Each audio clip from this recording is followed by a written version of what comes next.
महाराष्ट्र एक भाषावार प्रांत। तो हेलो फ्रेंड्स, कैसे हो आप सब लोग। उम्मीद करती हूँ सभी लोग अच्छे होंगे। तो फ्रेंड्स, भूगोल का निर्णय अधिमत।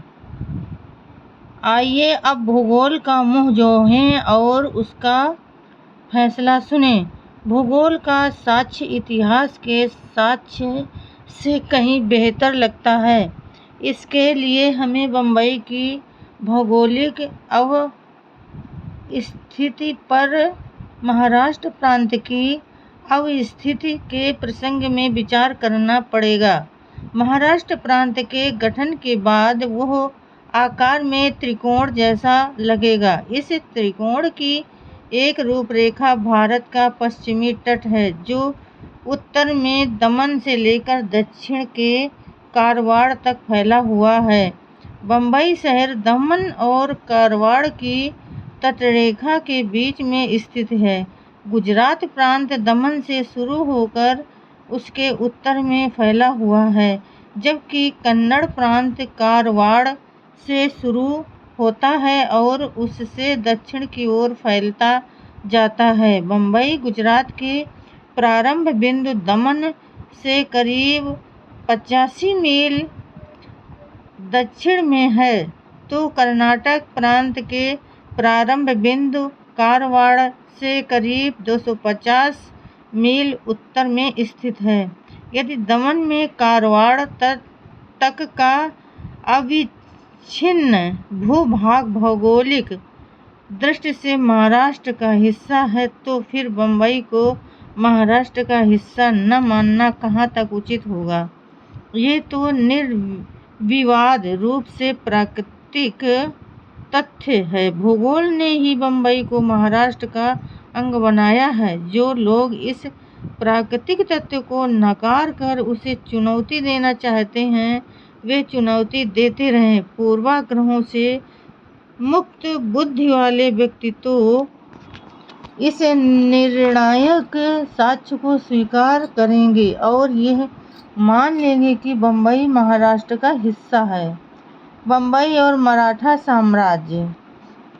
यदि मराठों ने बम्बई के भूभाग को अपने साम्राज्य का हिस्सा बनाने की ओर ध्यान नहीं दिया, तो इससे भौगोलिक साक्ष्यों द्वारा प्रमाणित निष्कर्षों की वैधता पर कोई आँच नहीं आती।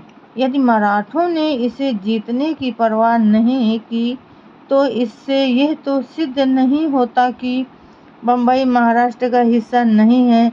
इससे तो केवल यही साबित होता है कि चूंकि मराठा शक्ति एक भूशक्ति मात्र थी, इसलिए उसने एक बंदरगाह को जीतने में अपनी शक्ति का काफी दुरुपयोग नहीं किया। बिंदु संख्या 1 और 2 के बारे में फैसला हो जाने के बाद अब साबित करने का भार उन लोगों पर आ गया है जो इस बात के लिए संघर्षरत हैं कि बम्बई को महाराष्ट्र। दूसरे बिंदुओं का विचार की बारी आती है। बिंदु संख्या 3, मराठी भाषी जनता बहुसंख्यक का अल्पसंख्यक। इस मुद्दे पर मतैक्य नहीं दिखाई पड़ता। बम्बई को महाराष्ट्र में मिलाने से संबंधित विषय पर बोलते हुए प्रोफेसर गडगिल इस तथ्य पर बल देते हैं कि बम्बई की मराठी भाषी विषय पर बोलते हुए प्रोफेसर गडगिल इस तथ्य पर बल देते हैं कि बम्बई की मराठी भाषी जनसंख्या 1941 की जनगणना के अनुसार 51% है। इस प्रस्ताव के विरोध में बोलते हुए प्रोफेसर घीवाला बताते हैं कि यह केवल 41% ही है। प्रोफेसर वकील तो इसे और नीचे 39% पर ले आते हैं। इस संख्या को भी वे बहुत ही उदारतापूर्ण प्राक्कलन मानते हैं। इन आंकड़ों की जांच कर लेने का मुझे अवसर नहीं मिला। मैं तो यह मानता हूँ कि बम्बई की जनगणना के आंकड़े ठीक प्रतिशत तक पहुँचने में अधिक मदद नहीं करते। जान पड़ते हैं फिर भी प्रोफेसर वकील ने अपनी मान्यता के पक्ष में जो कारण गिनाए हैं उन्हें यदि कोई पढ़े तो उसे साफ पता चल जाएगा कि उनका यह निष्कर्ष यदि दिवा स्वप्न नहीं तो कम से कम कल्पना की उड़ान तो अवश्य ही है। पर चलो एक बार ये मान भी लें कि प्रोफेसर वकील ने जो आंकड़े दिए हैं वे सही हैं, तो फिर इनका करें क्या? क्या इन्हें लेकर चाटें? इनसे क्या निष्कर्ष निकाला जा सकता है?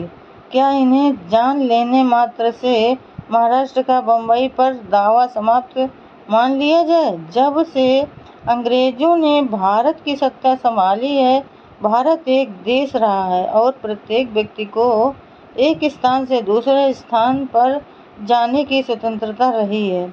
यदि भारत के कोने कोने से आकर लोगों को बम्बई में बसने दिया गया तो इसका दुष्परिणाम महाराष्ट्रवासी क्यों भुगतें? इसमें उनकी गलती क्या है? इसलिए जनसंख्या का वर्तमान स्थिति को महाराष्ट्र में बम्बई को न मिलने देने का आधार नहीं बनाया जा सकता। तो फ्रेंड्स, आज के लिए बस इतना ही। कल फिर मिलेंगे अगले नए वीडियो के साथ। तब तक के लिए फ्रेंड्स, जय भीम, नमो बुद्धाय।